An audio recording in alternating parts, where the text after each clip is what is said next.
हल्का सा बैग भी भारी लगे हाय।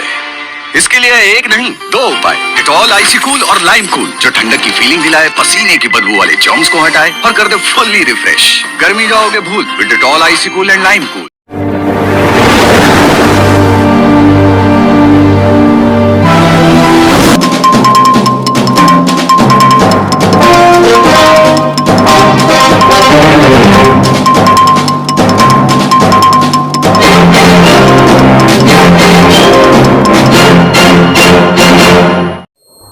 ನಮಸ್ಕಾರ, ರಾಜ್ ನ್ಯೂಸ್ ಲೈನ್ಗೆ ಸುಸ್ವಾಗತ. ಇಂದಿನ ಸುದ್ದಿಗಳನ್ನು ನೋಡೋಣ.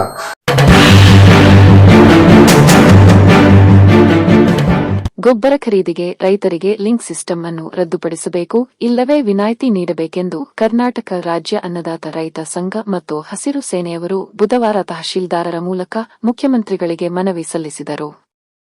ಈ ವರ್ಷದಿಂದ ರೈತರು ಯೂರಿಯಾ ಗೊಬ್ಬರವನ್ನು ಸರ್ಕಾರಿ ರೈತ ಕೇಂದ್ರದಲ್ಲಾಗಲಿ ಅಥವಾ ಖಾಸಗಿ ಅಂಗಡಿಯಲ್ಲಿ ಆಗಲಿ ಖರೀದಿಸಲು ಲಿಂಕ್ ಸಿಸ್ಟಮ್ ಅನ್ನು ಕಡ್ಡಾಯ ಮಾಡಿದ್ದಾರೆ. ಇದರಿಂದ ರೈತರಿಗೆ ಅನಾನುಕೂಲ ಮತ್ತು ದುಬಾರಿ ಹಣವನ್ನು ಕೊಟ್ಟು ಯೂರಿಯಾ ಗೊಬ್ಬರವನ್ನು ಖರೀದಿಸಬೇಕಾಗಿದೆ. ಆದ್ದರಿಂದ ಸರ್ಕಾರ ಕೂಡಲೇ ಈ ಗೊಬ್ಬರ ಖರೀದಿಸಲು ಲಿಂಕ್ ಸಿಸ್ಟಮ್ ಆದೇಶವನ್ನು ರದ್ದುಪಡಿಸಬೇಕು, ಇಲ್ಲವೇ ರೈತರಿಗೆ ವಿನಾಯಿತಿ ನೀಡುವಂತೆ ಆದೇಶಿಸಬೇಕೆಂದು ಮನವಿಯಲ್ಲಿ ತಿಳಿಸಲಾಗಿದೆ. ಈ ಸಂದರ್ಭದಲ್ಲಿ ಕರ್ನಾಟಕ ರಾಜ್ಯ ಅನ್ನದಾತ ರೈತ ಸಂಘ ಮತ್ತು ಹಸಿರು ಸೇನೆಯ ರಾಜ್ಯ ಅಧ್ಯಕ್ಷರಾದ ಚಿದಾನಂದ ಹರಿಜನ, ಮುಖಂಡರಾದ ಎಸ್ ಪಾಟೀಲ್, ಹನುಮಂತ ಆರೆಗೊಪ್ಪ, ಖೇಮಣ್ಣ ಲಮಾಣಿ, ಶಂಕರಪ್ಪ ತಿಪ್ಪಣ್ಣನವರ್, ಬಸವರಾಜ ಯಳವಟ್ಟಿ ಮುಂತಾದವರು ಇದ್ದರು.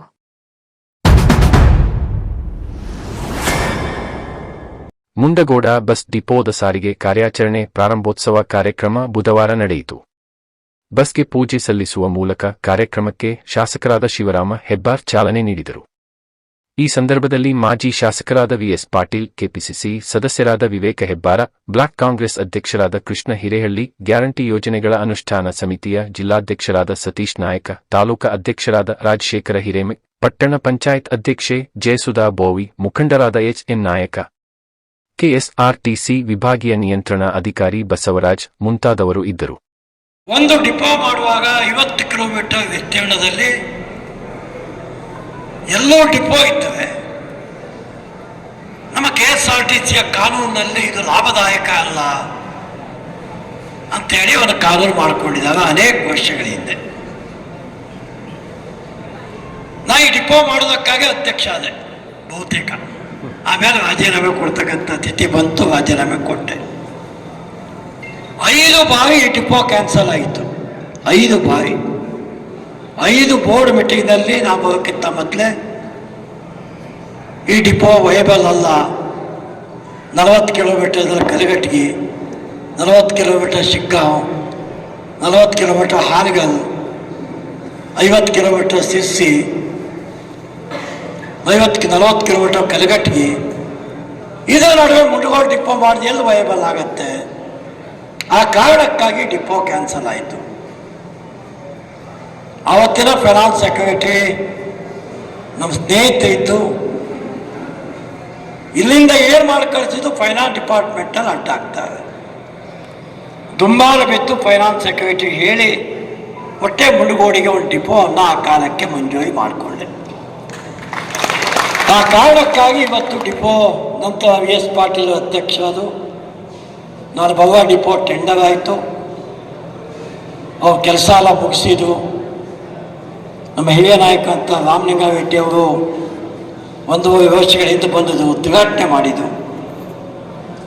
ಲೋಕಾರ್ಪಣೆ ಮಾಡಿದ ಮೇಲೆ ನಮ್ಮ ಕಡೆ ಬಸ್ ಇರಲಿಲ್ಲ, ನಮ್ಮ ಕಡೆ ಸಿಬ್ಬಂದಿಗಳಿರಲಿಲ್ಲ, ನಮ್ಮ ಕಡೆ ಮೆಕ್ಯಾನಿಕಲ್ಸ್ ಇರಲಿಲ್ಲ. ಕಳೆದ 7 ವರ್ಷದಿಂದ ಕೆಎಸ್ಆರ್ಟಿಸಿಗೆ ಹೊಸ ನೇಮಕಾತಿ ಆಗಿರಲಿಲ್ಲ. ಈ ವರ್ಷ ಬಹಳ ದೊಡ್ಡ ಪ್ರಮಾಣದ ನೇಮಕಾತಿ ಆಯಿತು. ನೇಮಕಾತಿ ಆದಮೇಲೆ ರಾಜು ಕಾಗೆವು ಮತ್ತು ನಮ್ಮ MD ನಮ್ಮ ಜಿಲ್ಲೆ CS ಆಗೋದು ಪ್ರಿಯಾಂಗ ಅವ್ರ ಕಡೆ ಹುಬ್ಬಳ್ಳಿಗೆ ಹೋಗಿ ಅವರು ಮೀಟಿಂಗ್ ಮಾಡಿ ಅತಿ ಶೀಘ್ರದಲ್ಲಿ ಡಿಪೋ ಆಗಬೇಕು, ಮೆಕ್ಯಾನಿಕಲ್ ಬಂದು ಕೂಡಲೇ ಡ್ರೈವರ್ ಕಂಡಕ್ಟರ್ ಬಂದು ಕೂಡ ಮಾಡ್ತೇನೆ ಅಂತ ಒಪ್ಕೊಂಡಂತೆ ಇವತ್ತು ಡಿಪೋ ಪ್ರಾರಂಭೋತ್ಸವ ಮಾಡಿದ್ದೇವೆ. ಇಷ್ಟಕ್ಕೆ ನಮ್ಮ ಕೆಲಸ ಮುಗಿದಿಲ್ಲ. ಡಿಪೋಟಿಗೆ ಸಿಮೆಂಟ್ ಕಾಂಕ್ರೀಟಿಗೆ ಆಗಬೇಕು. ಇದನ್ನು ಎಲ್ಲ ಮುಗಿದಿದೆ. ಇಲ್ಲಿ ಮಾತ್ರ ಡಿಪೋ ಕಾಂಕ್ರೀಟೀಕರಣ 3,65,00,000 ಹಣ ಬೇಕು ಅಂತೇಳಿ ಎಸ್ಟಿಮೇಟ್ ಹೋಗಿ ಡಲ್ಟಲ್ಲಿ ನಾವು ಇದಕ್ಕೆ ಹಣ ಕೇಳಿದ್ದೇವೆ. ಡಲ್ಟಲ್ಲಿ ಹಣ ತಗೊಂಡು ಇದಕ್ಕೊಂದು ಸಂಪೂರ್ಣವಾದ ಕಾಂಕ್ರೀಟ್ ರಸ್ತೆ ಮಾಡಿದೆ. ಆಗ ಒಂದು ಸುಸಜ್ಜಿತವಾದಂಥ ಡಿಪೋ ನಿರ್ಮಾಣ ಆಗೋದಕ್ಕೆ ಅನುಕೂಲ ಆಗುತ್ತೆ. ಯಲ್ಲಾಪುರಕ್ಕೂ ಹೊಸ ಬಸ್ ಸ್ಟ್ಯಾಂಡ್ ಕಟ್ಟಿದೆ, ಮುಡುಗೋಡಿಗೂ ಒಂದು ಹೊಸ ಬಸ್ ಸ್ಟ್ಯಾಂಡ್ ಕಟ್ಟಿದೆ. ಯಲ್ಲಾಪುರಕ್ಕೂ ಡಿಪೋ ಕಾಂಕ್ರೀಟೀಕರಣ ಮಾಡಿದೆ, ಮುಡುಗೋಡಿಗೂ ಕಾಂಕ್ರೀಟೀಕರಣ ಮಾಡಬೇಕಾಗಿದೆ. ಅತಿ ಶೀಘ್ರದಲ್ಲೇ ಪ್ರವಾಸಿಗಳು ಹೊಸ ಬಸ್ ಸ್ಟ್ಯಾಂಡ್ ಆಗಬೇಕು. DC ಅವರು ಅವ್ರ ಪ್ರಪೋಸಲ್ ಮೂವ್ ಮಾಡಿ 70-71 ವರ್ಷ ಹಿಂದೆ ಕಟ್ಟಿರ್ತಕ್ಕಂಥದ್ದು ಮುಂದೆ ಕಟ್ಟಿಬಿಟ್ಟಿದ್ದಾರೆ. ಹಿಂದೆ ಬೇಕಾದ ಜಾಗ ಇದೆ ನಿಮ್ಮ KSRTC. KSRTCಗೆ ದೊಡ್ಡ ಸಂಪತ್ತು ಅಂದರೆ ನಗರ ಪ್ರದೇಶದಲ್ಲಿರ್ತಕ್ಕಂಥ ಜಾಗ. ಅವ್ರ ಕಡೆ ಇದ್ದಷ್ಟು ಆಸ್ತಿ ಯಾವ ಕಡೆ ಇಲ್ಲ. ಹುಬ್ಬಳ್ಳಿಯಲ್ಲಿ 100 ಎಕರೆ ಆಸ್ತಿ ಇದೆ ಗೋಕುಲ್ ರೋಡ್ನಲ್ಲಿ. ಒಂದು ಕಾಲಕ್ಕೆ ಬೆಲೆ ಇಲ್ಲದಂಥ ಜಾಗ ಆಗಿತ್ತು. ಇವತ್ತು ಬಂಗಾರದ ರೇಟ್ ಬಂದಿದೆ ಗೋಕುಲ್ ರೋಡ್ ಜಾಗಕ್ಕೆ. ಬನವಾಸಿಯಲ್ಲಿ ನೀವು ಡಿಪೋ ಬಸ್ ಸ್ಟ್ಯಾಂಡ್ ಮಾಡಿ ಕಮರ್ಷಿಯಲ್ ಕಾಂಪ್ಲೆಕ್ಸ್ ಮಾಡಿದರೆ KSRTCಗೂ ಭಾಳ ದೊಡ್ಡ ಇನ್ಕಮ್ ಬರುತ್ತೆ, KSRTCಗೂ ಭಾಳ ದೊಡ್ಡ ಲಾಭ ತಂದುಕೊಡುತ್ತೆ. ಆ ನಿಟ್ಟಿನಲ್ಲಿ ಮುಂದಿನ ದಿವಸ ಅದಕ್ಕೂ ಕೂಡ ಹೆಜ್ಜೆ ಇಡಬೇಕಾಗಿದೆ. ಈಗಾಗಲೇ VS ಪಾಟೀಲು HM ನಾಯಕ ಪ್ರಸ್ತಾಪ ಮಾಡ್ದಂಗೆ ಇವತ್ತು ಡಿಪೋ ಉದ್ಘಾಟನೆ ಆಯಿತು. ನಾಳೆ ಬೆಳಗ್ಗೆ ಎಲ್ಲ ಬಸ್ ಬಂದುಬಿಡುತ್ತೆ ಅಂತ ಯಾವ ಅನ್ಕೋಬೇಡಿ. ಇದು ಒಂದು ಹಂತಕ್ಕೆ ಬಂದು ಮುಟ್ಟುವಾಗ 8 ತಿಂಗಳು ಹಿಡಿಯುತ್ತೆ. ಎಷ್ಟು ರೂಟ್ ಆಗಬೇಕು ಈ 9 ಶೆಡ್ಯೂಲ್ ಆರಂಭ ಮಾಡ್ತಾ ಇದ್ದೀವಿ. ನಾಳೆ ಬೆಳಗ್ಗೆಯಿಂದ ಬೆಂಗಳೂರಿನಲ್ಲಿ ಶುಕ್ರವಾರ ಬೆಳಗ್ಗೆ ಅಲ್ವಾ, ಬೆಂಗಳೂರು ಬಸ್ ಯಾವ ಬಿಡುತ್ತೆ?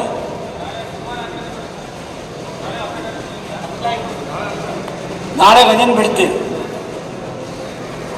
ಬೆಳಗ್ಗೆ 8:15 ಯಲ್ಲಾಪುರದಿಂದ ಬಿಡುತ್ತೆ ವಾಯಾ ಮುಂಡಗೋಡು ಬೆಂಗಳೂರು. ಅಲ್ಲಿಂದ ಕೂಡ ಬೆಳಗ್ಗೆ 8:00 ಬಿಡುತ್ತೆ ಬೆಂಗಳೂರು ಟು ವಾಯಾ ಮುಂಡಗೋಡು ಯಲ್ಲಾಪುರ. ಜಿಲ್ಲಾ ಕೇಂದ್ರ ಸ್ಥಾನಕ್ಕೆ ಬಸ್ಸಬೇಕು ಅಂಥೇಳಿ ಈಗಾಗಲೇ ನಮ್ಮ ದಲಿತ ಮುಖಂಡ ಚಿದಾನಂದ ಬೇಡಿಕೆ ಇಟ್ಟಿದ್ದು. ಅತಿ ಶೀಘ್ರದಲ್ಲೇ ಕಾರವಾರಕ್ಕೂ ಕೂಡ ಬಸ್ ಆರಂಭ ಆಗುತ್ತೆ ಅಂತೇಳಿ DC ಈಗಾಗಲೇ ಭರವಸೆ ಕೊಟ್ಟಿದ್ದಾರೆ. ನನ್ನ ಮೂಲಭೂತ ಆದ್ಯತೆ ಇರತಕ್ಕಂಥದ್ದು ನನ್ನ ವಿದ್ಯಾರ್ಥಿಗಳ ಆದ್ಯತೆ. ನನ್ನ ವಿದ್ಯಾರ್ಥಿಗಳಿಗೆ ಅನುಕೂಲ ಆಗುವಂಥ ರೀತಿಯಲ್ಲಿ ಬಸ್ ಶೆಡ್ಯೂಲ್ ರೆಡಿ ಆಗಬೇಕು.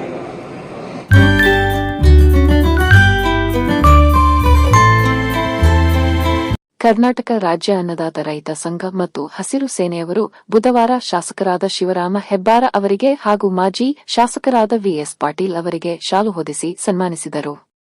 ನಂತರ ಅನ್ನದಾತ ರೈತ ಸಂಘದವರು ಶಾಸಕರಾದ ಶಿವರಾಮ ಹೆಬ್ಬಾರ ಅವರಿಗೆ ಗೊಬ್ಬರ ಖರೀದಿಗೆ ರೈತರಿಗೆ ಲಿಂಕ್ ಸಿಸ್ಟಮ್ ಅನ್ನು ರದ್ದುಪಡಿಸಬೇಕು, ಇಲ್ಲವೇ ವಿನಾಯಿತಿ ನೀಡಬೇಕೆಂದು ಮನವಿ ಪತ್ರ ಸಲ್ಲಿಸಿದರು.